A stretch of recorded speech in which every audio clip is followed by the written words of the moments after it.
Hi everyone, welcome back to our channel. Bex and Les here today for a new video, a new type of video we've never done before. We're calling this the Shelf Sisters series. This is a little idea we've been talking about for a bit where we wanted to basically look at each other's TBRs, want to read on Goodreads, and pick 3 books for the other person to read this year. So that's what we've done. It's a little bit of a motivation to get some of those lingering books off of our shelves that we own and obviously want to read but just haven't read, and then sort of a nice little compliment to the partner reading that we do. Yeah. Trying to, switch up the way that we read together because we read so much separately. Yes. So, exactly. Even though we're not reading the same books, we're reading books that the other has chosen. We have trimmed this down from our original idea of 10 books to 6 because that seemed a little bit more manageable. Yes. But this will in total be an 8 video series with this kickoff video and a wrap up, and then each of us will do a review for the 3 books that the other one has chosen. Yeah, it's fun to have somebody pick a book that you know you already have an interest in reading, but then to have somebody go, you are going to read that book. Exactly. It's good motivation to pick up some stuff that has been in our possession for quite a while. And since we know each other's shelves fairly well, having known each other for so long, we could kind of go in and pick out, what's a good mix and what's this person probably going to like over the course of the year, and what have I seen on this shelf for years that maybe needs to move along. That is exactly what motivated a lot of these decisions. All that being said, let's tell you about the books. Let's share them. The first book that I chose for Rebecca is The Welsh Girl by Peter Ho Davies. This is a book that I gave Rebecca for Christmas. For your birthday? I think it was my birthday. For some event in the past, probably when we were in high school, which was... or like right after. 10 years ago at this point. So... it's been around for a while. It is a World War II novel because she was reading a lot of them at the time and I knew that she enjoyed them. And since this has been around for forever and because I gave it to her, we were going to start here. Makes me sound like a really bad friend that I've had this book that you gave me for so long and I'm just like, no, I haven't picked it up yet. I don't think that makes you a bad friend. To be fair, I do read other things. I've read other things you've given me. That's true. That's true. It's just not this one. Just not this one. And it's not exactly particularly long. It's just shy of 300 pages. It was long listed for the Man Booker Prize, evidently. So it'll be a nice way to start the year. Yeah, I'm definitely interested in finally having like a good push to and a good reason to pick it up. The first book that I picked out for Les is Quiet: The Power of Introverts in a World That Can't Stop Talking.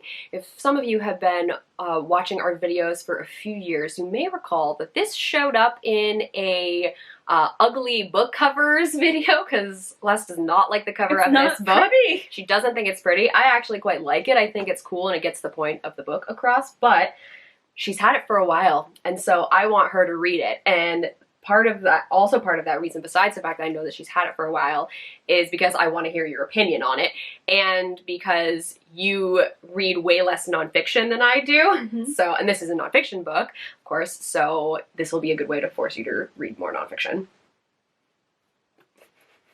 In the nonfiction vein is this next book for Rebecca, which is How to Survive a Plague, the story of how activists and scientists tamed AIDS by David France. I saw this on her shelf not knowing anything about it, but because Rebecca reads a lot of nonfiction, I thought maybe after making her read a World War II story, this would probably be a nice change. It is quite hefty. It's rather long. Oh yeah, this is like 600 the index is on page 600. There are a lot of notes to the text, understandably, well referenced, which I like. There are a lot of acknowledgments, but it's about 500 pages, and she does like a good, long book to go with, and so you can read this assuming the quality is well and done. You can also feel closer to your sister because she is a very science inclined person. Yes. So you can chat to her about it and maybe recommend it. Yes, that's very true. And this is one that I acquired just last year, so I'm definitely very interested in reading this one. I do want to read And the Band Played On First, which was in my 10 books I want to read in 2020 video. So I want to read that one first, and that one is big too. And then I want to read this one because this is more like the grassroots side of things. And then that one is more of an overarching. So I feel like, okay, I got to read that one first and then I can pick up this one. Maybe this is your summer read. Yeah, probably. Because I definitely have to get going on that other one if I want to do that. Because I don't want to read this without reading that one first. Right. Yeah. The second book that I picked for you has a really ugly cover, in my opinion. It's fine. It is Geek Love. This is by Catherine Dunn, and it... Oh God, I hate the way this color is just so unappealing to me. Right. But I guess that could fit because the description of this book sounds insane, and it also kind of makes me hate it just by the description. Like, this is not the kind of book I would read. This is about a pretty much dysfunctional, a little bit murderous, a little bit Machiavellian Carney family that travels around, and it talks about a lot of like really grotesque sisters and brothers, and just they like do something with creating kids and like giving them deformities and stuff. It's super weird and really just unusual. We went to school with some folks in high school who read this for class at some point, and I've known about it ever since then, and I picked this copy up while I was still in DC because it was in the remainders section on the shelf, so it was real cheap. And it's subsequently just been one of those books where I'm like, oh yeah, I'll get to that next year. For a long time. Yeah, for like 5 years. I just need to jump in and embrace how unusual this is going to be. I'm really interested to hear what you think of this we're going to talk about it. Don't worry. I want you to hate it, kind of, just because it sounds so weird. I'm going to start with this one. Okay, just cool. for you. Thanks. Well, firstly, let's note that this is a 2008 Oprah's Book Club selection, but it is also the story of Edgar Sawtelle by David Robolewski. That's how I'm going to choose to say that. This has been on Rebecca's shelf for a really long time, and I've been seeing The Spine for many years now. We went to school with someone with this surname, and so it's always stuck out to me because I'm always like, why is that name on your shelf?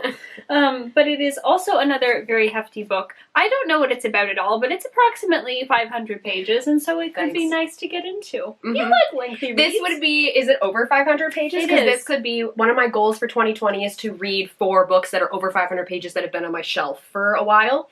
So this would fit that perfectly. Well, here you go. I mean, I have to read it Do you know anyway. what it's about? I'm trying to remember, but I think it's about, oh yes, it's about a mute boy. Edgar Sawtelle is mute, and so he speaks only in sign.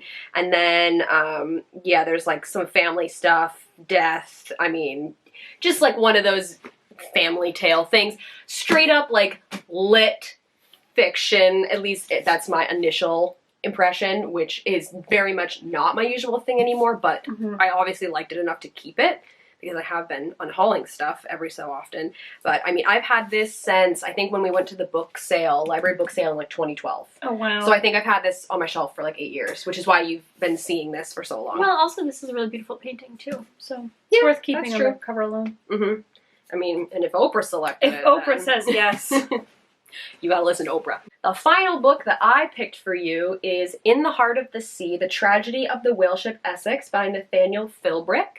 This is a book that I have heard of, and it's actually for a long time I thought this book was fiction, but come to find out it is nonfiction.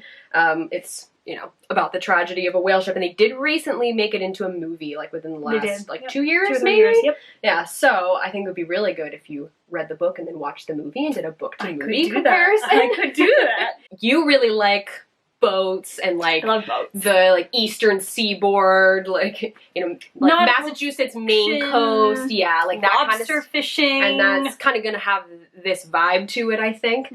So I want you to read this to hopefully enjoy it. Where Geek Love, I'm like, I don't care if you like this one. This one, I hope you like it. Good, I'm glad to know where you stand on all of And these. then hopefully you like it enough to like bother watching the movie, and then share your thoughts. It's got some pictures in it too. It's got some nice illustrations somewhere. Oh, okay.